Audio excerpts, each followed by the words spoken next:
Welcome to Your Yes-Filled Life. I'm Brenda Winkle, energetic leadership guide, psychic medium, and somatic coach for ambitious leaders who know their gifts are real and who want to stand fully in them. Here, you'll learn how to trust your intuition, embody your vision, and step into the freedom you've been craving, all without chasing more certifications or carrying stuff that does not belong to you. Every week, I'll share powerful practices and conversations with thought leaders and changemakers that help you transform your vision into embodied confidence, claim your gifts without apology, and lead with both clarity and freedom. Because your gifts aren't cute, they're powerful, they're real, and they're needed. Start today by downloading my free energy audit at brendawinkle.com/audit. It's the exact tool I use to track what's fueling me and what's draining me.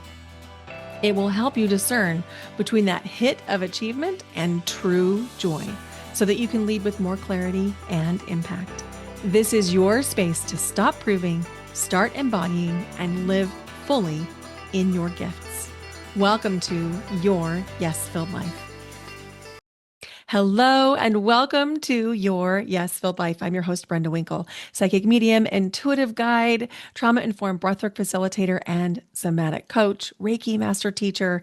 And I'm so excited that you're here today on the podcast. One of the most frequently asked questions I get is, how can I trust my intuition? How do I know it's my intuition? How do I differentiate intuition from picking up something from someone else, or maybe it's in my imagination, or it's even a daydream? So I can't wait to unpack all of this. And today we're going to be really talking about the reason that your intuition feels confusing sometimes. And here's what I want to tell you right before we even start. It's not because it's not working. It's because no one taught you it could come in the way it's coming in for you. No one taught you what to trust or how gifted you actually are.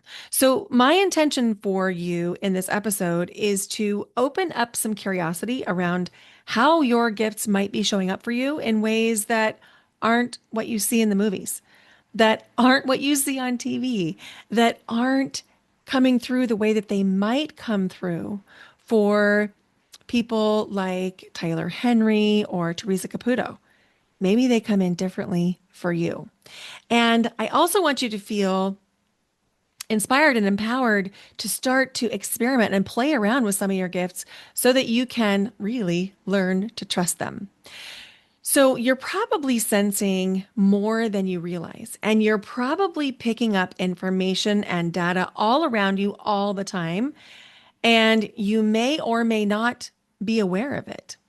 And more than likely, you've been doing it your whole life in some way, whether or not you did it with intention or not. You just didn't realize that's what was happening. That was absolutely true for me. I remember people watching as a kid, and I would people watch with my family, and I thought I was like daydreaming or using my imagination. As people would walk by, I would tell what their families were like, where they lived, where they were going, something about them. And I thought at the time I just had a really fast, quick imagination, and that I was making up stories on the fly. That's what I thought. And that went on until I realized, I can't remember exactly what happened, but I remember the feeling state of it.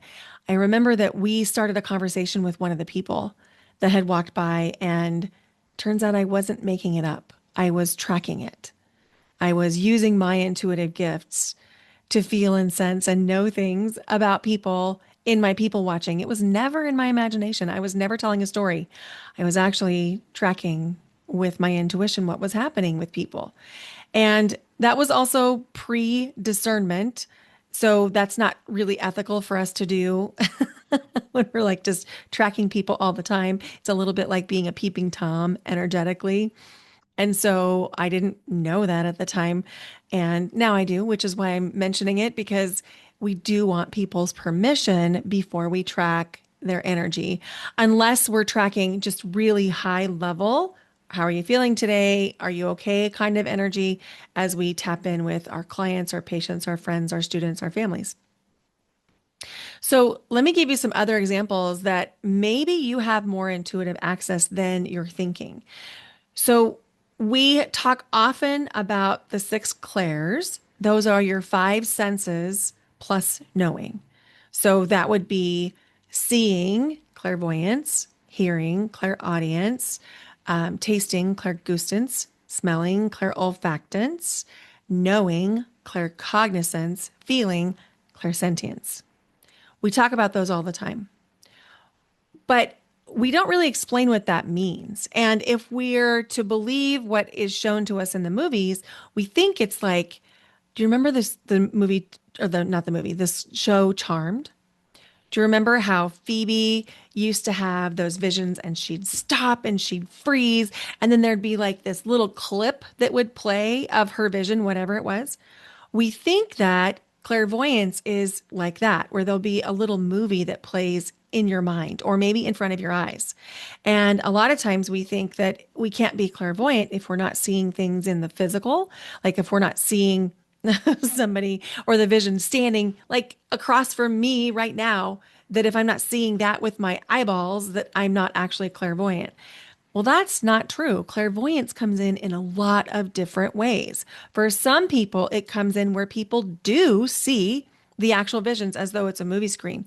But for the vast majority of people, that's not how it works. For the vast majority of people, clairvoyance comes in your mind's eye, where you're seeing an image or a scene or an object or a person, and it's in your mind's eye.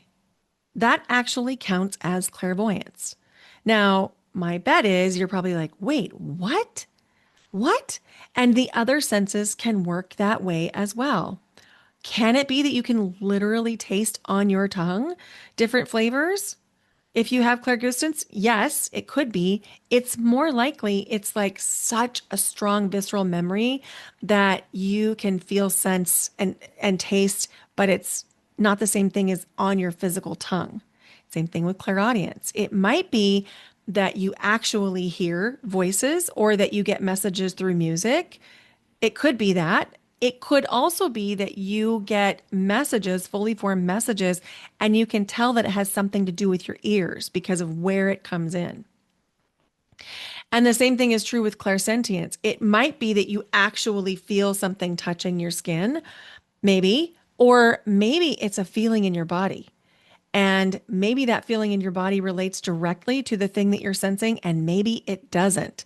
Like, for example, maybe it is a specific pain in your hip that is coming up when you talk to a certain person.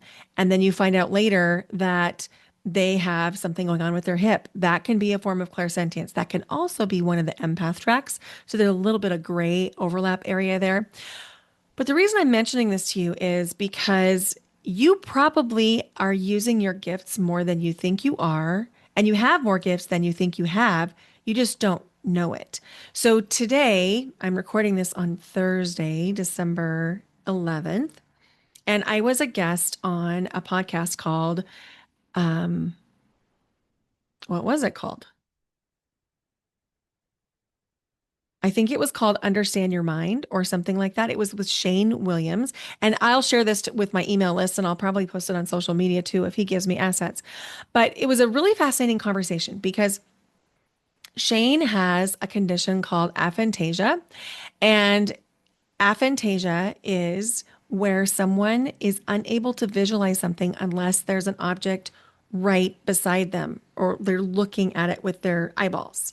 And so Shane was asking me questions in the course of the interview and was asking me about could he possibly have other types of spiritual gifts if he couldn't visualize things?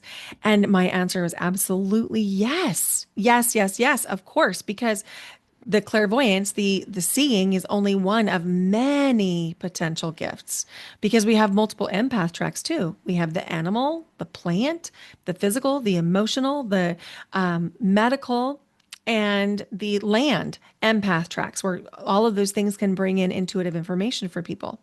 So as we were talking, Shane was telling me that he felt like he didn't have any body sensations. His exact words were, I can't feel things. He doesn't identify as being really affected by emotions, and he doesn't feel things in his body. But when we dug in a little bit deeper, in fact, we did a little somatic demo. When we dug in a little bit deeper, he can absolutely feel sensation. Like if he rubs his fingers together in his hands, like right in front of his chest, he can feel that. And that created an unlocking for him when he was realizing, oh, I do feel. I just can't remember what it's like if I'm not actively doing it. Okay.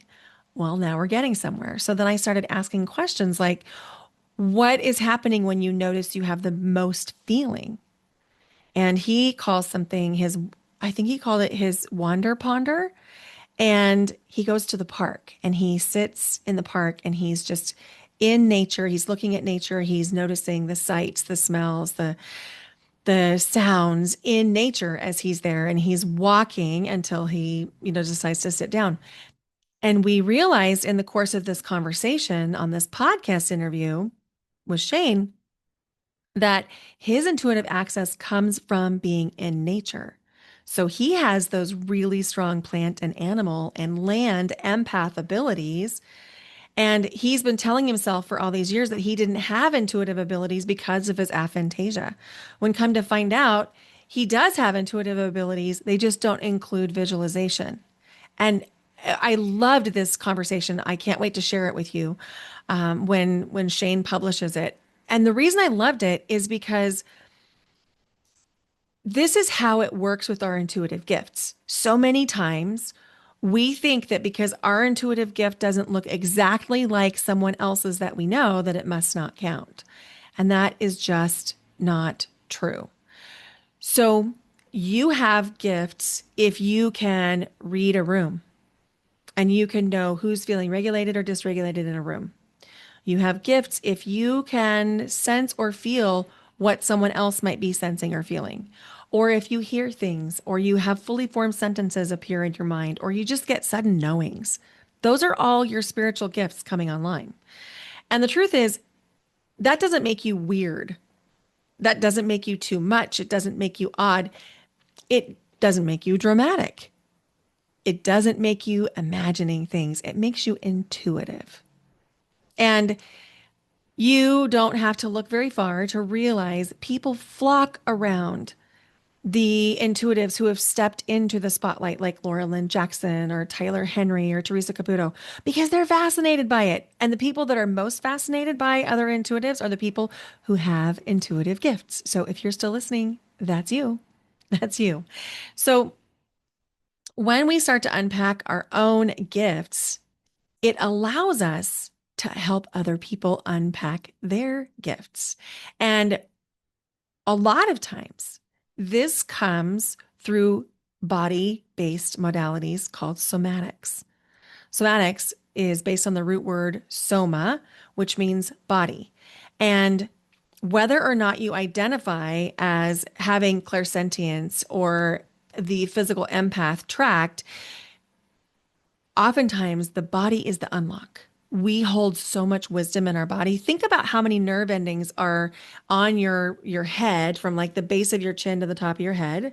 And now compare that to how many nerve endings you have from the top of your neck down to your feet.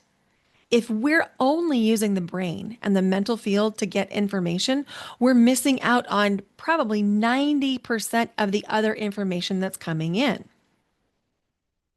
And so this is a really important identity shift that I would invite you to make right now. You are intuitive if you're listening to this podcast, if you're curious about this podcast, if you're drawn to me in this podcast, you are intuitive in some way, shape, or form. And I want you to remember the story that I opened up with, where I used to think I was imagining things when I people watched, only to find out I was actually using one of my gifts. Most often, the thing that comes so easily for you is the thing that you're like, oh, yeah, that's just what I do. That's just who I am.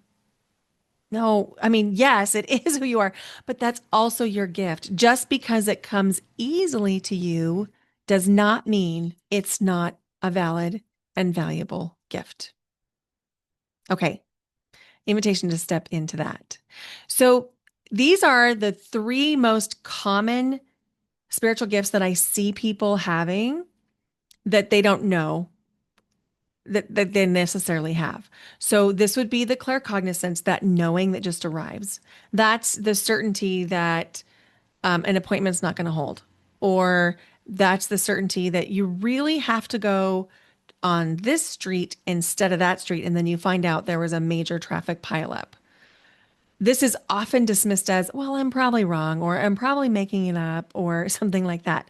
So if that sounds like you at all, this is, by the way, super quick and dirty, like really fast action about describing these. Of course, we're going to go much more in depth in the intuitive somatic healing certification, but this is just giving you an idea of the ways you probably are already accessing your intuitive gifts. Clairsentience is this feeling. Now, a lot of times when I talk to people, they first of all have never heard of clairsentience. I think that's the most common thing.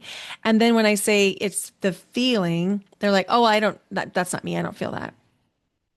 Well, if you can feel the field change, like for example, you walk from one room into the next and you can feel that energy difference, that's part of clairsentience. This can also be that you get a body-based sensation when something happens. Maybe it's a flash from your belly of fear when a certain person comes onto the elevator with you. If that's ever happened to you, that is part of your clairsentience going off. I know that's for sure happened to me. Or suddenly you feel heaviness, or suddenly you feel really, really light. These are all ways that your clairsentience might be showing up for you. And clairvoyance is also one of the most common ways that information comes through to people. And I want to highlight again, this doesn't come through for most people like a vision or a movie playing in their head. It comes through with symbols or colors or scenes or flashes or seeing like one quick image or a quick scene. Oftentimes, this is also dismissed as imagination. So if you have ever written off any of these things as random or irrelevant, you're not alone. For most of us that have these gifts, our gifts grew up unstructured, not supported. It was certainly something I was not encouraged to talk about. And my bet is that that was true for you too. I think now it's more common for us to talk about these types of things in the public. But at the time I was growing up, this was like something you didn't talk about. It was something that was like scary or bad and yeah, definitely weird. I'll just say it. And now I think it's so much more normal. Now, of course, I have to admit, it's normal because I'm in this world and so I feel it is normal. You may not feel that way. If this is your first information, the first time you've ever heard about these things, you may still feel a little bit like, I don't know, this feels away. And so that's okay too. There's space for that here. But this is also why it's been difficult for you to really trust your intuition. When you can start to unpack how your intuition is speaking to you or showing up for you, all of a sudden things begin to unlock. And the more information that is unlocked through your intuition, the more you can trust it. So there are three reasons why practitioners don't trust their intuition. One is that you were trained in frameworks and templates from other people that did not include intuition. They didn't open that up. They never said, okay, here's the framework. Now go trust your intuition. They teach modalities and scripts and sequences. But here's the thing, your intuition is essential because your intuition is the one that's in real time interacting with that other person or those other people across from you. Your intuition is feeling and sensing what's happening right now, and that may or may not be represented in the structure or the template that you've been using. The second reason why practitioners don't trust their intuition is you've probably been taught that imagination equals inaccuracy, or like you're making it up, or it's just make believe. Well, the intuitive data that arrives is often arriving symbolically, and it's a lot about learning to understand the language around your own intuition. I know that for me, the more intuitive work I do, the more sessions I hold, psychic and mediumship sessions, the more I'm developing my own dictionary so that when I see a specific image, I know what it means. And so you'll hear people talk about this too. If you're following psychics or mediums or intuitives on TikTok or Instagram, they will say things like, "Well, I saw the image of the whale and this means going deep," and so on and so forth. That's their unique dictionary. Maybe that's going to be how yours comes in, but more than likely, you're going to need to spend some time understanding and practicing and iterating to know how does that information come through for you. And the third reason why most practitioners don't trust their intuition is you're afraid. You're afraid of overstepping, overstepping. You're afraid of projecting or doing harm. Now, here's the thing I really want to emphasize. Being afraid of doing harm is not insecurity. That is actually a commitment to ethical practices where you're holding the art with high integrity. And ethical practitioners make the best intuitive practitioners. And this is a big part of what I'm grounding into the intuitive somatic healer certification. We're going to be talking about these ethics. We're going to be talking about how do our own implicit biases affect how we're showing up and how we're working with our clients. So, what happens when you start to trust what you're sensing is your sessions get clearer. You'll actually notice that information just flows to you in a much easier way. You'll also notice that when you're really tapped into your own intuition, however that's coming in from you, you will stop efforting as much and your sessions won't take as much out of you. You'll have things left over at the end. You also stop overriding that inner voice, which not only affects how you're showing up with clients, but it's going to affect your personal life. When you stop overriding that inner vision or that inner voice, it's just like, listen to my voice. My throat chakra is having a little reaction to this.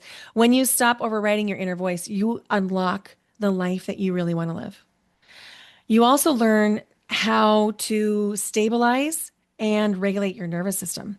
And when you come in, excuse me, when you come into any session with a stabilized, grounded, and regulated nervous system, you're able to access that intuition so much more deeply because you're not fighting yourself. And the byproduct of all of this is clients drop in faster, they stay longer because the breakthroughs and transformations for them happen in less time. You feel more like you, and you stop contorting yourself to fit someone else's method.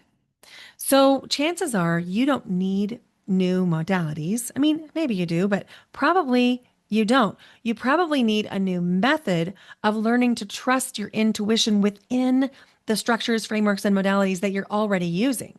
You want a way to structure your gifts so they already have that way of groundedness, that way of feeling, I'm centered, I know what to do, I know what to say, so that they stop feeling chaotic. And when your sessions don't feel chaotic and they start feeling more precise, you're going to feel differently about hosting them. And then that's when it gets really fun because your client base begins to grow and word of mouth travels. So I want to give you one body-based tool to use this week to activate your own intuition. And the thing that I'm going to ask you to do is anytime you notice the sudden onset of a sensation, a feeling, an emotion, I want you to stop and I want you to ask before you do anything else. Put your hands on your heart, maybe put one hand on your heart, one hand on your belly, or both hands on your hearts. Whoops, you know what I mean, both hands on your heart. And then ask yourself, is this mine or am I picking this up from someone else, somewhere else in the field? Is this mine or is this coming from the field? That one question is going to change so much for you. And then when you get the answer, just notice what shifts. Notice if the sensation moves or changes. Notice if it intensifies or if it eases. And then when you determine if it's yours, then you'll know what next steps to do because you can ask, what is it that you need? What does this sensation need? What is it that you're asking me to do? And if it's not yours, and a question you can ask that would be a follow-up is, why are you showing me this? Why do I have this feeling, sensation, or emotion right now? And this is how you begin to truly trust yourself, not by ignoring what's coming through to you, but by learning to interpret it, by allowing yourself to slow down enough to ask the questions. So if you're listening to this and you're thinking, oh my goodness, this is me.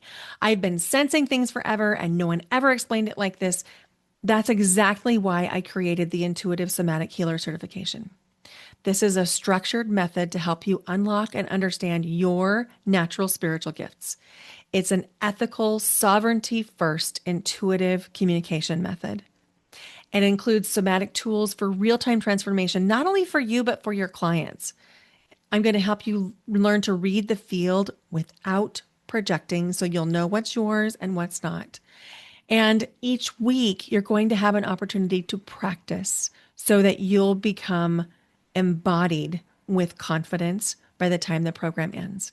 This is not a new modality, it's a refinement of everything you already know. Now, this is for experienced practitioners, healers, coaches, guides who are ready for deeper breakthroughs. I want you to hear me on this. You are not too much. You are not imagining things. You are not untrained. You are not even unskilled. Your gifts just need a little structure. So, your intuition has been speaking to you your whole life. You're not new to this. You're just ready to refine it. And you deserve a method that honors the way your gifts work. If your body softened hearing this, that's your yes. The link to apply, well, there's no application for this. The link to enroll is in the show notes, or yeah, it's in the show notes because I created a Google Doc and I'm not sure if I'm ready to build a sales page for it yet because I'm still tweaking the Google Doc. And the thing I really want you to hear is you're not bad. You're not weak. You might be weird, but it's the cool kind, the really good kind of weird. And you're super intuitive. And your next chapter is calling. Thank you so much for listening today. If you enjoyed this, would you please share it with people that you care about? And if you loved it, would you please give the rating or the show a rating and review wherever you're listening? It means so much to the podcast, and it's one of the best things that you can do to help the podcast grow. Thanks for being here. Bye for now. Until next time.